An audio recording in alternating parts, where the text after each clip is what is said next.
সরকারের ঘোষিত রাষ্ট্রীয় শোক প্রত্যাখ্যান করে ছাত্র আন্দোলনের ডাকে লাল কাপড় মুখে ও চোখে বেঁধে ছবি তুলে কেউ কৃত্রিম বুদ্ধিমত্তা সাইট অ্যাপস ব্যবহার করে, আবার কেউ সামাজিক যোগাযোগ মাধ্যমে নিজের প্রোফাইলে সম্পূর্ণ লাল রঙের ছবি দিয়ে কর্মসূচি পালন করছেন।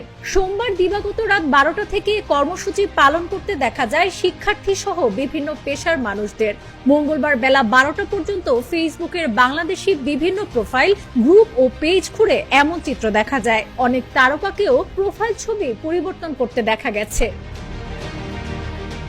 সোমবার রাতে আন্দোলনের সমন্বয়ক মোহাম্মদ মাহিন সরকারের পাঠানো সংবাদ বিজ্ঞপ্তিতে এই কর্মসূচির কথা জানানো হয়, যাতে বলা হয়, চলমান কোটা সংস্কার আন্দোলনে দেশজুড়ে সাধারণ শিক্ষার্থীদের যৌক্তিক দাবিকে কেন্দ্র করে নির্বিচারে আইন শৃঙ্খলা রক্ষাকারী বাহিনীর গুলিতে শত শত শিক্ষার্থীর মৃত্যু ও হাজার হাজার ছাত্র জনতা আহত হয়ে যখন মৃত্যুর সঙ্গে পাঞ্জা লড়ছে, তখনও শিক্ষার্থীদের দাবি মেনে না নিয়ে ৭১-এর হানাদার বাহিনীর মতো মধ্যরাতে বাসাবাড়িতে রেড ব্লকের মাধ্যমে নিরাপরাধ শিক্ষার্থীদের তুলে নিয়ে রিমান্ডের নামে মধ্যযুগীয় কায়দায় বর্বর নির্যাতন চালানো হচ্ছে।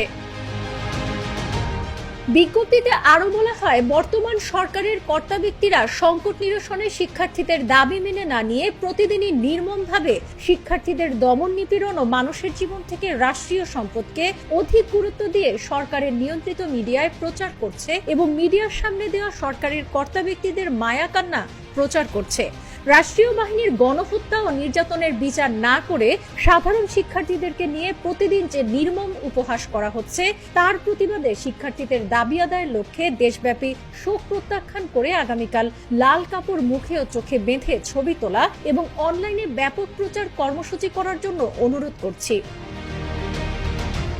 লাল কাপড় বাঁধার কারণ হিসেবে ছাত্র আন্দোলনের একজন সমন্বয়ক আব্দুল হান্নান মাসুদ জানান, সরকার দেশব্যাপী গণহত্যা চালিয়ে তারপর ছাত্রদের আন্দোলনকে সহিংসতা হিসেবে উল্লেখ করে নিহতদের স্মরণে শোক দিবস ঘোষণা করে নিহত শহীদদের সঙ্গে তামাশা করছে। এর প্রতিবাদে আমরা তাদের কালো ব্যাজ ধারণ কর্মসূচিকে বয়কট করেছি। এখনো তাদের হাতে রক্ত লেগে আছে। তাই আমাদের কর্মসূচি লাল কাপড় মুখ ও চোখে বেঁধে অনলাইন ক্যাম্পেইন করা।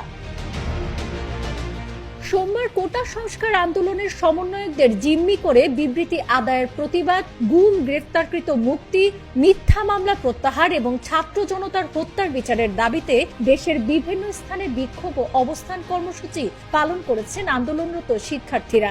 এবার অনলাইনে এভাবে করে নতুন অভিনব প্রতিবাদী কর্মসূচি দিলেন তারা। সাবিনা কাজী, কালের কণ্ঠ।